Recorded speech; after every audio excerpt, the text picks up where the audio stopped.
So hi my YouTube friends. So today I'll be doing a little video. I have a project working on for a customer. Why is it doing that? Why is the phone doing that?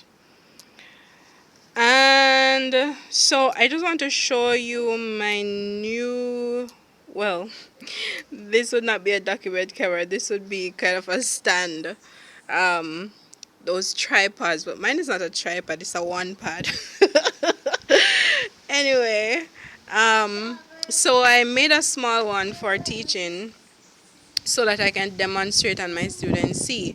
So now I've created this one. It's a taller one so that if I'm standing and painting, I put the phone here, or if I'm standing and demonstrating to something to my student, because I'm going to be getting a whiteboard, teaching from home, I can put the phone here so that they can see me working. If I'm working on the table, then I'll put it here, and it works fine. It works great. You'll be seeing as I do my work. So right now I'm going to be doing a video. I'll be cutting out this for my client, loyal client Go John's Decor.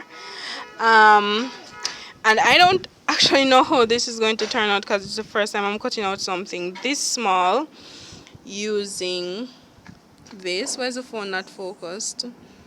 It's going in and out. So I hope you like this video. Like, share, and subscribe for more. Alright, have a good day.